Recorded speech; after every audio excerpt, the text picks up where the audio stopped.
እንዴት ናችሁ ልጆች? የዛሬ አበባዎች፣ የነገ ፍሬዎች። እስቲ አንድ ጊዜ አጨብጭቡ። አቤት አቤት ጉድ! አቤት ጉድ! ጠጠሩና እዚህ ቁጭ ቁጭ ብለው በቃ ብይ ይመስላሉ።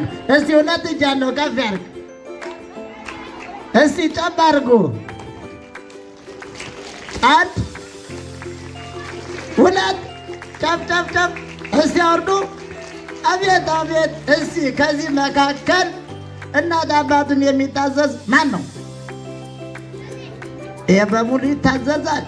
በስመ አብ! የሚስት ታዘዛል ባግ ያደረገው እንዴ? እሺ ከዚህ በሙሉ ሚስቶችን የሚያከብር ማን ነው? ይሄ በሙሉ ያከብራል። አቤት! ከዚህ በሙሉ ደግሞ ሚስቶችን የሚያገለግል ማን ነው? ይሄ ሁሉ አቤት አቤት አቤት! እሺ ከዚህ በሙሉ ሳያስቸግር ቁርሱን፣ ምሳውን፣ እራቱን የሚበላ ማን ነው? እንዴ የሁሉ ይበላል። አልቀናላ ጎበዞች ትበላላችሁ። ቁርስ፣ ምሳ፣ እራት ሳታስቸግሩ ጎበዞች። እስቲ ለራሳችሁ አጨብጭቡ። አዎ ዛሬ እንግዲህ ማስተምራችሁ የምን ቀን ነው? ዛሬ የመደማመጥ ቀን። ስለዚህ ትልቆችን ማዳመጥ፣ ሚስቶችን ማዳመጥ፣ እናት አባትን ማዳመጥ። አንድ ታሪክ ልነግራችሁ ነው። ዝግጁ ናችሁ? እሺ። በድሮ ጊዜ አንዲት በግ አንድ ሕፃን ልጅ ትወልዳለች። የምትል ደስ የምትል ቀንድ ያላት በግ ትወልዳለች። ግልገል ነው የሚባለው። ትወልድና ግን ግልገሏ እናቷ የምትላትን አትሰማም። እናቷን አታዳምጥም። እና ማታ ማታ ቀን ቀን ይወጡና ገጠር ላይ ተራራ ላይ አበባ ያለበት ቦታ ላይ ሳር ይገጣሉ፣ ይጫወታሉ። እሷ ደግሞ ልጅ ስለሆነች መጫወት ደስ ይላታል።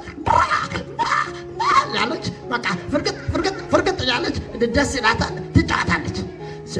ስትጫወት እዛ ደግሞ ሲርባት እዛ ሳር ትበላለች። በቃ ደስ አላት ውጭ ላይ። ከዛ እረኛው ይመጣና አሁን በጎቼ ሰዓቱ ደርሷል፣ ወደ ቤታችሁ ግቡ ብሎ ያስገባችኋል። በጠዋት ደግሞ መጥቶ ደግሞ በነገታው ያስወጣችኋል። ከዛቺ በግ በቃ መጫወት ደስ አላት፣ መራገጥ እዛ ሄዶ በቃ መስላል ብሎ ቀንዷን ወደ ላይ ብር ማስጣት ደስ ይላትና እንዴ ትልና እናየን ትጠይቃለች። እማዬ አቤት የኔ ልጅ ለምንድን ነው እኛ ቀን ቀን ብቻ ነው የምንጫወተው? ማታ እኛ እንወጣም። ጅቦች፣ ሌሎች እንስሳቶች ግን ይወጣሉ፣ ይጫወታሉ። ሌሎች ውሻ ለምሳሌ ሌሊት እንደ ልቡ ይሆናል፣ ይጫወታል። እኛ ለምንድን ነው ብላ ትጠይቃለች። ከዛ እናቲቱ እኛ መጫወት ማታ አይፈቀድልንም፣ ሳር መብላት ማታ ከሌሊት አይፈቀድም። ምክንያቱም እኛ የሆነ ነገር ይደርስብንና እንጎዳለን፣ እረኛችን ለእኛ አስቦ ነው ብላ ትመክራታለች። እቺ ግልገል ግን የእናቷን ምክር ሳሰማ አንድ ቀን መሸት ሲል ወደ መሸት አካባቢ ግልገሉ እናቷ ሌሎች በግ መተኛቶቹን ካየች በኋላ ቀስ አርጋ በእንትን ሹልክ ብላ እያለች ትወጣለች።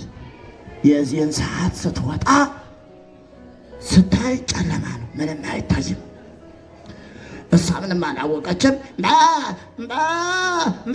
ያለች ስትጫወት ጅብ ቀስ እያለ ድምፁን አጠፍቶ ደም ደም ደም ደም እያለ ሲመጣ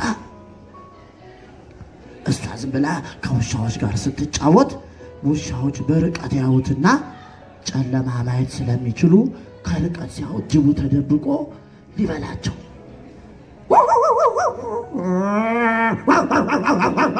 ብለው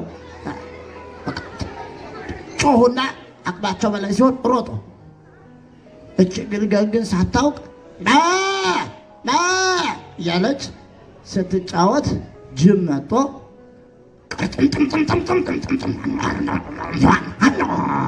አርጎ ብልት። ከዛ እሷ እናቷን እያለች ብጮህ ጅቡ በላት። ስለዚህ እቺ ግልገል የእናቷን ምክር ብትሰማ ኑሮ እናቷ ተያለቻትን ነገር እሺ እማዬ አስተካክላለሁ፣ ቀን ቀን ተጫውቼ ማታ ደግሞ የምተኛበት የበሬት ውስጥ እገባለሁ ብትል ኑሮ ጅብ ይበላት ነበር? አይበላትም። እናንተም ደግሞ ትልቅ ሰው የሚመክራችሁን ነገር ካልሰማችሁ፣ እምብኝ ብላችሁ አሻፈራችሁ ከረበሻችሁ፣ ካላዳመጣችሁ ነገ የሰው ጅብ ይበላችኋል። ነገ መጥፎ ደረጃ ውስጥ ትወድቃላችሁ። ስለዚህ ትልቅ ሰው የሚላችሁን ሚስ ይሄን አድርጉ ሲላችሁ እሺ ሚስዬ ብላችሁ አዳምጦ ማድረግ፣ ይሄን ወደዚህ ሲል እሺ ሚስዬ ብሎ መታዘዝ። ከቤት ደግሞ እናቶቻችሁ አታስቸግር ብላ ቁርስን ሲል እሺ ማየ፣ ምሳ ብላ ሲል እሺ፣ ልብስን ልበስ ሲል እሺ። የሚያስቸግር ተማሪ እንደ በጓ ይበላል። የዛሬው ትምህርታችን ይሄ ነው። የዛሬ አበባዎች፣ የነገ ፍሬዎች። ተባረኩ፣ ብሩክ ሆኖ ሲሳያችሁ እንጀራችሁ ይስፋ፣ ሚሶቻችንም ያቆይልን፣ እነዚህ ሚሶቻችን ያበረክትልን። እስቲ ሞጭ ያለ ጨብጨባ። የኔ ምንድነው የሚሉት? ማይክ ማን ነው የሚቀበለኝ? ማይክ የለም ሰው። አንቺ ኮበል አትመጭም